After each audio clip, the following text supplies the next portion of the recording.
Hello, this is XCHANGE Master Faculty Member Steve Bouchard, and what I'd like to do in this video is introduce you to the 5I process that we use here at XCHANGE. So I'll just start by drawing this out. The first stage that we talk about is called initiate.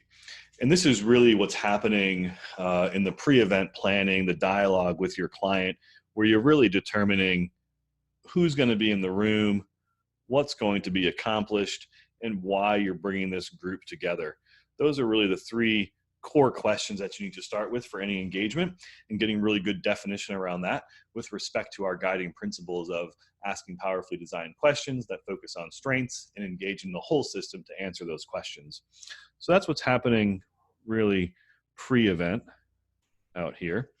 And then as you get into the event, what's actually happening in the room, we start with the second I, which is inquire, or sometimes we've been referring to this as identity, kind of paying some homage to the positive core. And what we're doing in this stage of the process is really focusing in on the purpose. So why is it important for the people in the room to be there, right? What's their why for being here? You're going to a lot of times unearth, uncover, and amplify strengths, values, sometimes principles, guiding principles, and then also focus on many times, what's worked in the past and perhaps what's working in the present, or what you might want to get out of the time you're spending with this group in this engagement. After the second I, the inquire or the identity, we move into what's called the imagine phase of the process. And this is where we really invite people in the room to imagine the ideal future, right? And so we bring all of these things that we uncover and amplify in the first stage into a future vision. And so you'll have groups breaking out depending on the size of your engagement, really creatively envisioning what the future will look like when they build on all of what's working well already. And each one of those groups comes up with their future image, and then they'll present out to the room. And so what's going to happen through that presentation or those presentations is you're going to have a whole bunch of really neat ideas of the future be born. And so each one of these dots here, represents an idea. And what happens after those ideas get presented to the room is you'll start to see some themes emerge, right? And we'll use those themes to then create our main topic areas or opportunity areas, a lot of times we'll call it.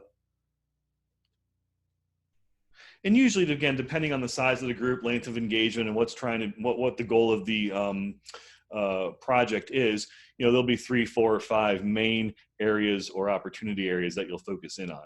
And so once those are identified by the core team and the help of the XChange personnel, you'll move into the next stage, which is called innovation. And this is really broken up into 2 different steps. The first step is an ideate process. And so we're very quickly, very rapidly, very divergently generating ideas. And so we'll bring those 3 to 5 key topic areas onto a large brainstorming map, something like this. We'll organize a group of people in front of that map, and we'll very rapidly start to generate ideas on each one of these core opportunity areas or strategic initiatives. And that's a really fun, really high energy process. After we do the ideate phase, we go into the next phase of this process, which is really, a lot of times we'll refer to it as a design sprint. And what happens now is we allow folks to really self-organize many times and pick which one of these 3 to 5 opportunity areas they're most drawn to, or they have the most energy to contribute to, because we want people to be working on ideas that they feel drawn to. We don't want to assign them an idea that they don't feel connected to. And so that allows them to self-select and determine which one they want to work on. As a team now, they'll get very convergent and focus in on, what's the one idea that we generated around this strategic opportunity area that we think will be most impactful or most easiest to implement and have the most impact on the organization. And they'll pick that one idea. And they'll actually prototype or build some sort of a creative representation of that idea. Those prototypes are then presented out to the room again. And so you'll come out of this session or this phase of the process with, you know, anywhere from 3 to 5 prototyped ideas that have been created by the community. The last stage in the process, or the fifth I, is what we call implement. And what happens in the implementation phase is really the design of a high-level action plan.